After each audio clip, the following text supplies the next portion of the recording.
this is Ashley Bedford, founder of the Runtime Diaries. I'm super excited for this question today on the hashtag 30 Days of Code Challenge with Educative. We have Koko Eats Bananas, a classic LeetCode question. So let's get right into this breakdown. Here's the setup. Koko has several piles of bananas. Each pile has a different number of bananas. She also has a strict deadline, a fixed number of hours, H, to finish them all. She eats at a constant rate, K bananas per hour. If a pile has fewer than K bananas, she just eats the whole pile in 1 hour. Our goal? Find the smallest possible eating speed K such that she finishes all the bananas within H hours. So right away, this sounds like a classic find the minimum valid value type of problem. Let's walk through a sample. Suppose the piles are, from left to right, 3, 6, 7, 11, and Koko has 8 hours to finish. If she eats at 4 bananas per hour, she needs ceiling of 3/4 plus ceiling of 6/4 plus ceiling of 7/4 plus ceiling of 11/4, which equals 1 plus 2 plus 2 plus 3, which equals 8 hours. Perfect. If she eats slower, like 3 bananas per hour, she needs 10 hours, which is way too long.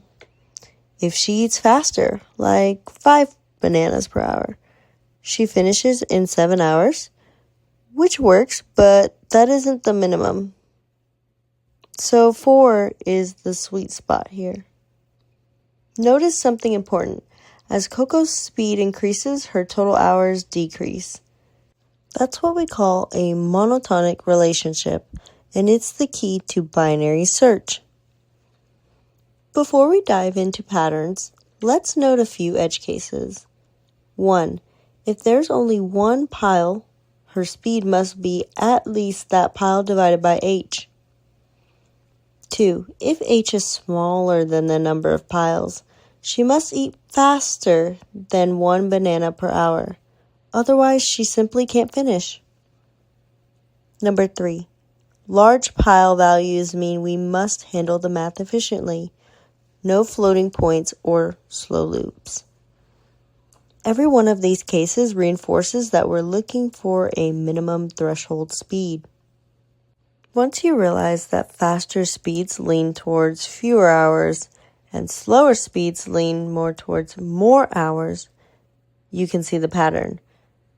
It's not random here, it's very predictable. That's what makes it a perfect fit for binary search. We're not searching for a position in an array.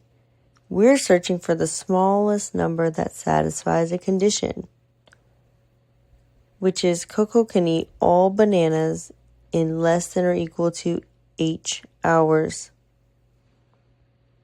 So here's how most people start.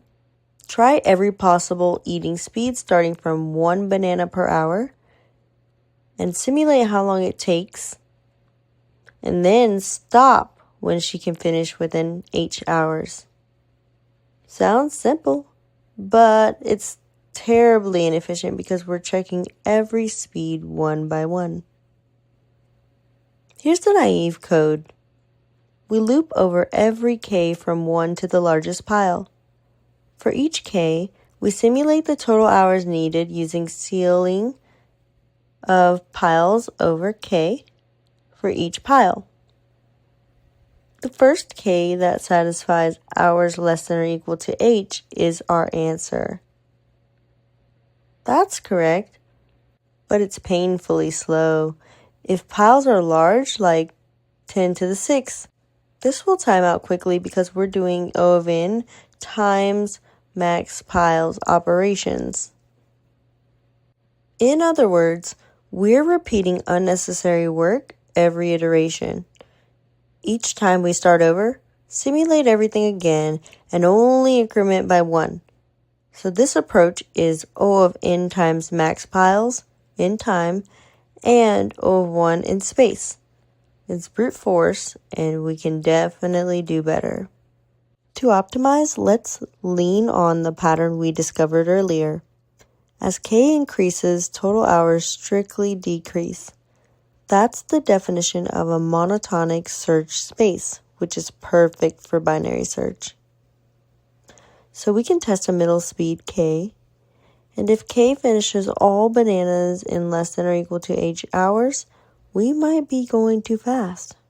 So we move left to test slower speeds. If she takes longer than h, we move right to test faster speeds. Each test of a speed k takes O of n time because we must check every pile once. Binary search takes O of log of max piles iterations because each time we cut the speed range in half. Multiply those together and you get O of n times log of max piles time. That's as fast as it gets without breaking correctness. Space stays O of 1. This is why you'll often hear me say, O of n log n is the sweet spot for decision-based binary search problems. Here's the optimized code version in Python.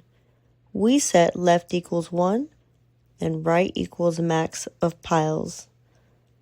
While left is less than right, we pick a midpoint speed. We then simulate total hours using integer math. Pile plus speed minus 1, floor division by speed. If total hours exceed h, Coco's too slow, so we must move our right up.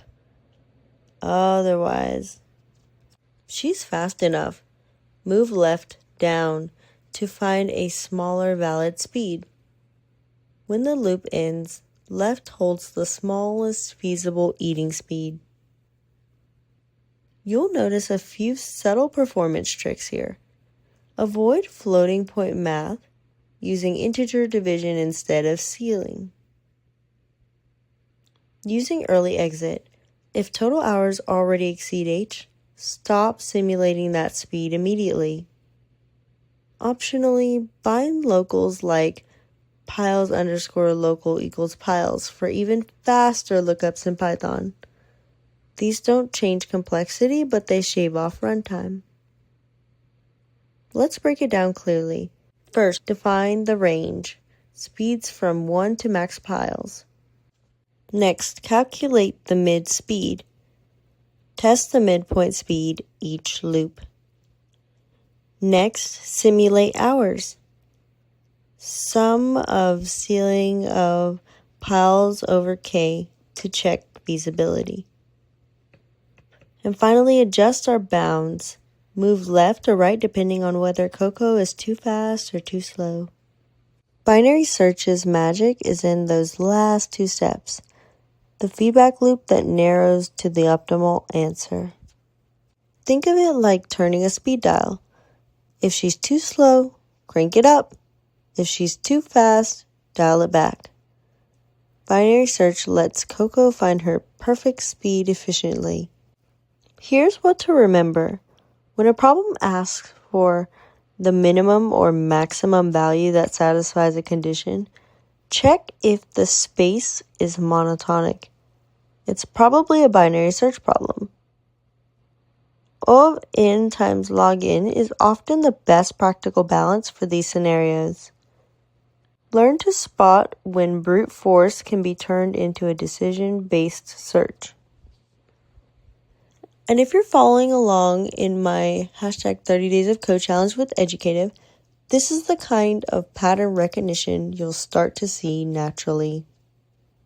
And that's a wrap for day 8 of our hashtag 30 Days of Code Challenge with Educative. If you like this video, like it down below, subscribe to our channel, share this video with a friend. We would love to have you and continue on with our breakdowns. We will see you next time.